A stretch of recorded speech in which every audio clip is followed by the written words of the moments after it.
sahabat SMK yang berbahagia, video kali ini berkaitan dengan uji kompetensi keahlian di Sekolah Menengah Kejuruan atau SMK. Sahabat semua, uji kompetensi keahlian atau UKK merupakan penilaian yang diselenggarakan khusus bagi siswa SMK untuk mengukur pencapaian kompetensi peserta didik yang setara dengan kualifikasi jenjang 2 atau 3 pada KKNI atau Kerangka Kerja Nasional Indonesia.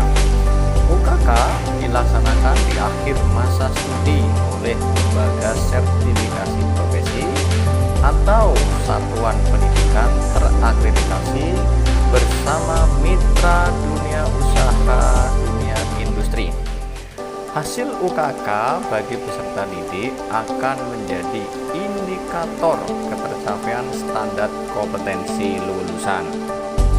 Sedangkan bagi stakeholder, hasil UKK dijadikan sumber informasi atas kompetensi yang dimiliki calon tenaga kerja.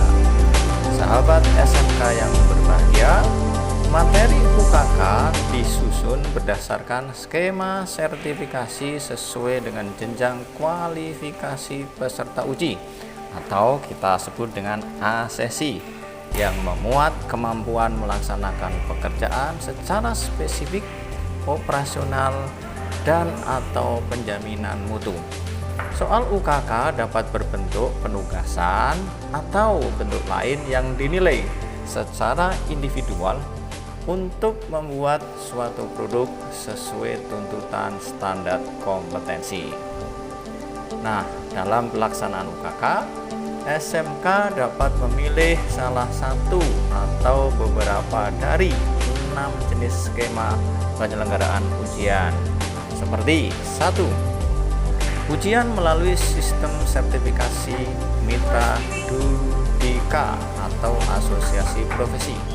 SMK terakreditasi dan Mitra Dudika atau Asosiasi Profesi melakukan uji kompetensi pada TUK tempat uji kompetensi yang telah disepakati bersama dengan mengacu standar kualifikasi kompetensi yang ditetapkan Mitra Dudi atau Asosiasi Profesi dengan tujuan mendapatkan sertifikat yang diakui oleh Mitra Dudi, Asosiasi Profesi, Asosiasi Industri, atau mitra dari Mitra Dudi. Yang kedua, skema yang kedua ini ujian bisa melalui LSP pihak 1 atau LSPP1.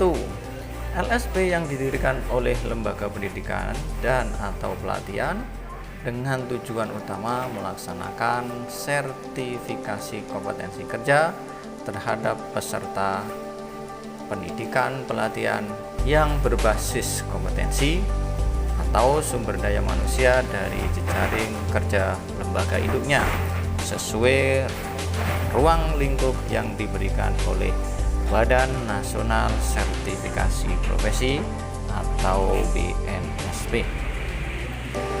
Skema yang ketiga, ujian melalui LSP pihak kedua yang didirikan oleh industri atau instansi dengan tujuan utama melaksanakan sertifikasi kompetensi kerja terhadap sumber daya manusia lembaga induknya.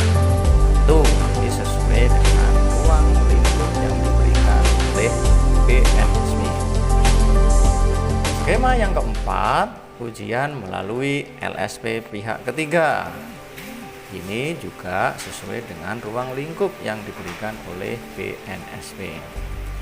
Nah, skema yang kelima bisa melalui ujian panitia teknis uji kompetensi atau PTUK sesuai regulasi yang dikeluarkan oleh BNSP.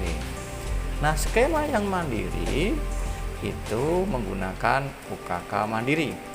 SMK terakreditasi melakukan uji kompetensi secara mandiri menggunakan instrumen UKK yang disiapkan oleh pemerintah pusat sebagai standar minimal yang melibatkan institusi pasangan dan berorientasi pada standar kompetensi lulusan. Nah, pertanyaannya, bagaimana SMK harus memilih? Tentu bagi sekolah atau SMK yang sudah memiliki LSP, yaitu LSP P1, disarankan untuk menggunakan LSP P1 sehingga bisa mendayagunakan kemampuan sumber daya manusia yang dimiliki. Namun bila tidak ada LSP P1, bisa juga bekerja sama dengan LSP P2 atau P3 dan juga bisa melakukan UKK secara mandiri. Tentu pemerintah menggunakan 6 skema ini dengan tujuan untuk memfasilitasi uji kompetensi SMK yang berada di seluruh pelosok tanah air, dengan harapan apabila SMK mau melaksanakan uji kompetensi, mereka memiliki pilihan-pilihan yang sesuai dengan daya dukung yang dimiliki. Sahabat SMK, itulah sekilas mengenai uji kompetensi keahlian SMK. Terima kasih.